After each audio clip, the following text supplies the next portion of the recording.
Syekh As-Sa'di rahimahullah, beliau membahas tentang tauhid yang ketiga. Apa tauhid? Al-asma was sifat. Jadi tadi tauhid rububiyah yang pertama, yang kedua tauhid uluhiyah, dan yang ketiga adalah tauhid al-asma was sifat.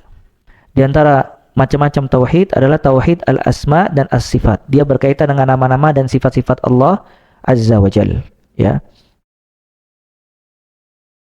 Bagaimana cara mentauhidkan nama-nama dan sifat-sifat Allah Azza wa Jalla?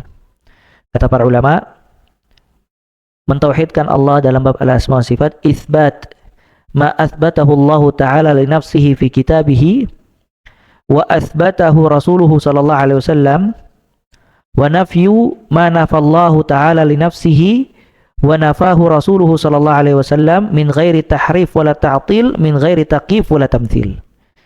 Ya, tambah liar ya.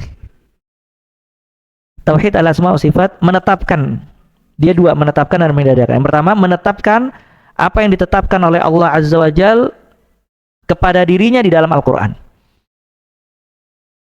Menetapkan apa yang ditetapkan oleh Allah Azza wa Jal kepada dirinya di dalam Al-Quran. Kemudian menetapkan apa yang ditetapkan oleh Nabi Muhammad SAW di dalam hadis. Jadi menetapkan apa yang ditetapkan oleh Allah Ta'ala kepada dirinya di dalam Al-Quran, dan menetapkan apa yang ditetapkan oleh Rasulullah SAW di dalam hadis. Kemudian yang kedua, wa nafyu, meniadakan apa yang ditiadakan oleh Allah Ta'ala kepada dirinya, meniadakan apa yang ditiadakan oleh Allah Ta'ala kepada dirinya dan ditiadakan oleh Rasul sallallahu alaihi wa alihi wasallam.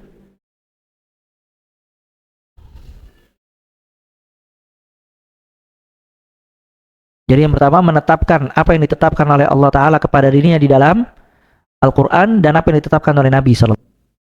Kemudian meniadakan apa yang ditiadakan oleh Allah Ta'ala kepada dirinya di dalam Al-Quran dan ditiadakan oleh Rasul Sallallahu Alaihi wa alihi Wasallam. Nah, sampai sini dulu. Yang pertama, isbat, menetapkan. Jadi semua yang ditetapkan oleh Allah di dalam Al-Quran kepada dirinya, maka kita harus tetapkan. Yang Allah tetapkan di dalam Al-Quran. Allah menetapkan kalau Allah memiliki makar. Wa makaru wa makarallah wallahu khairul makirin.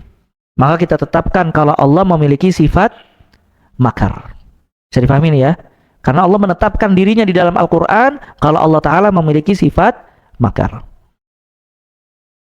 Kemudian juga Allah juga menetapkan kalau Allah memiliki marah, wa ghadiballah, dan Allah marah.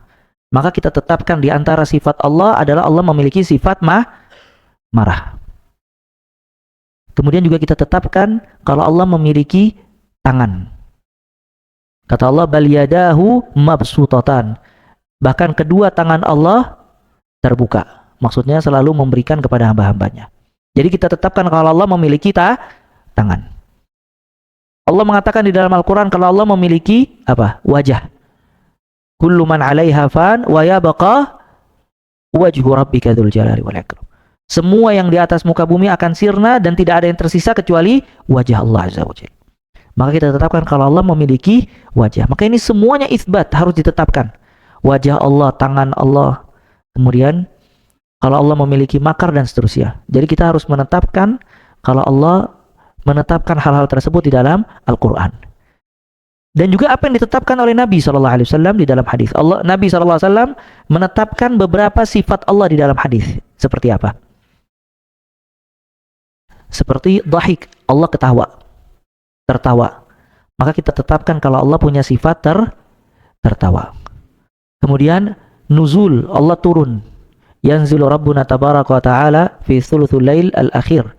Allah Ta'ala turun di setiap sepertiga malam terakhir. Jadi kita tetapkan kalau Allah memiliki sifat nuzul dan seterusnya. Nah, ini yang pertama. Jadi isbat, menetapkan semua yang Allah tetapkan di dalam Al-Quran buat dirinya dan menetapkan apa yang ditetapkan oleh Nabi Muhammad SAW. Paham sampai sini? Terus yang kedua, nafyu, dan juga meniadakan. Meniadakan apa yang semua ditiadakan oleh Allah Azza wa Jalla. Seperti apa? Apa yang ditiadakan oleh Allah kepada dirinya di dalam Al-Quran? Dalam ayat kursi Allah mengatakan apa? La ta'khudhuhu sinatun wala naum. Allah Ta'ala tidak sina dan juga tidak naum. Sina itu muqaddimah naum, pembukaan tidur. Ya. Awal tidur, ya kalau Jumatan biasanya kepalanya jatuh-jatuh, itu sina. Sedangkan naum itu tidur yang pulas. Maka Allah meniadakan dirinya, kata Allah, la ta'khudhuhu sinatun wala naum. Allah tidak sina, tidak mengantuk dan juga tidak tidur. Maka kita menetapkan kalau Allah tidak mengantuk dan juga tidak tidur. Terus apa lagi yang Allah tidakkan bagi dirinya? Siapa? Kemarin di akhir tahun orang-orang kufar meyakini apa? Tuhan Isa anak, sedangkan Allah dalam Al-Quran mengatakan apa? Lam yalid wa lam yulad. Allah meniadakan dirinya, tidak melahirkan dan juga tidak dilahirkan. Maka kita meniadakan Allah lam yalid wa lam yulad, nafyu. Ya, meniadakan. Begitu juga apa yang ditiadakan oleh Rasul sallallahu alaihi wa alihi wasallam. Jadi asma wa sifat itu berkaitan dengan dua. Yang pertama itsbat, yang kedua nafyu. Itsbat artinya nafyu artinya menetapkan apa yang ditetapkan oleh Allah di dalam Al-Quran dan juga menetapkan apa yang ditetapkan oleh Nabi SAW. Meniadakan apa yang ditiadakan oleh Allah di dalam Al-Quran, begitu juga oleh Rasul SAW. Nah, jadi apa yang tidak ditetapkan oleh Allah dan ditiadakan oleh Allah, nggak boleh kita berbicara. Ya, makanya sebagian orang mengatakan, Ustaz, apakah Allah memiliki badan apa enggak? Apa jawabnya? Hah?